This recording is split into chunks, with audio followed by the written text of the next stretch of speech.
They're at the window. They're at the window. So this morning I have been working on painting these cabinet doors, which I can show you guys that in a completely different video. But today we're gonna go learn how to do basic cuts on some wood with a miter saw.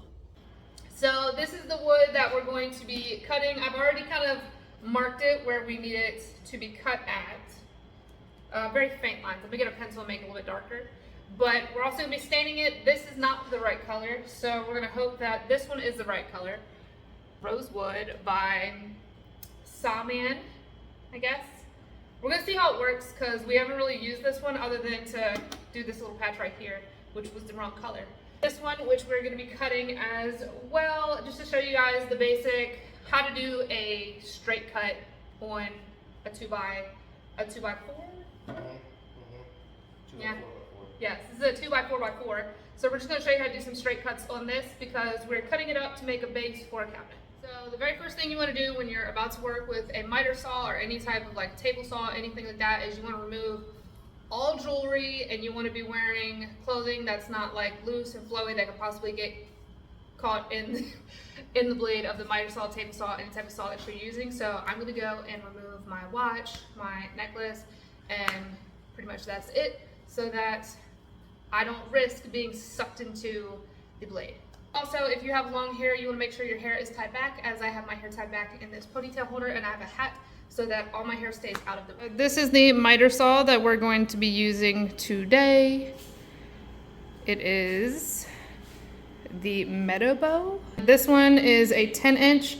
This one is moderately priced, I feel. You can get cheaper ones than this, but typically they will have a smaller blade on them. And you can also get ones that are more expensive than this that have larger blades on them. This is what we got because it was cost effective for what we needed. So when you close it, you just push the pin in, and now it stays in place. This is the carrying handle that you can carry it with. This is a dust bag. I don't know how much it truly works. I have used this to cut crown molding. We have also used it to cut different types of wood. The blade guard keeps your hands from getting chopped up. Let's see. These are like the little fences things. I don't really know all the proper terminology. I know how to use it well enough. And then this you can extend the fence part. Don't stick your fingers here. This is the no zone. See, it's green. Green means go, but this is, if you put your fingers there, they will go. So don't put your fingers there. You want to keep your fingers about 6 inches, I believe, away from the blade when you're running it. When you pull this down, as long as you are not touching the black handle part right here, you have to, it's actually a two-part thing. You have to push this button right here and pull this to make it go. So you can pull this down. Let me get a piece of wood real quick for demonstration. So say you have a piece of wood here and you want to make sure that your blade's gonna hit the line. You can kind of pull it down to make sure it's gonna hit the line. You're where you want to be before you actually hit the line to cut it. You can adjust the angle of the cut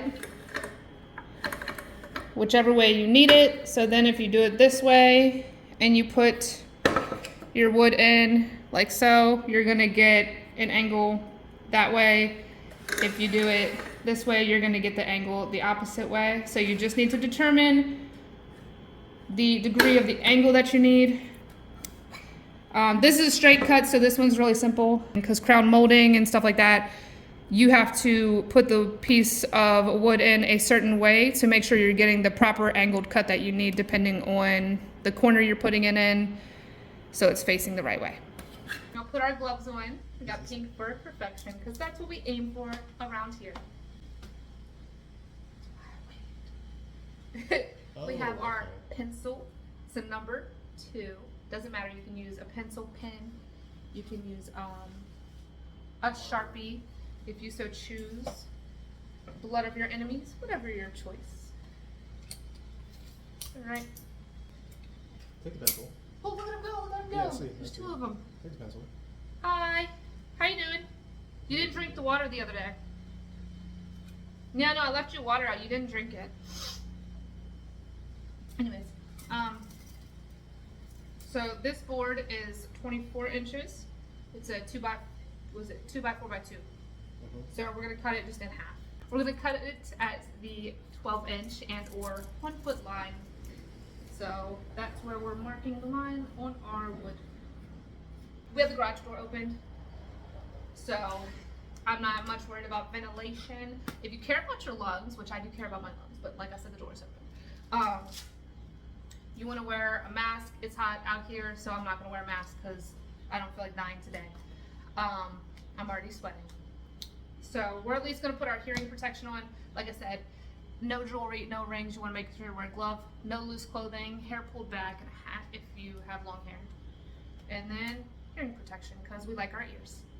You also want to wear eye protection. I have my really big glasses, so that comes from, this is my eye protection. If you want better eye protection, get you some glasses. I couldn't find my Pink Perfection Eye Pro, so that's why we're not eye proing it up today. Hands are away from the blade. All right.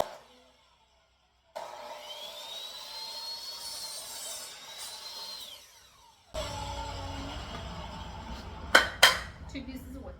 Hi! Hi, friend. Do you need some water? We can get you some water.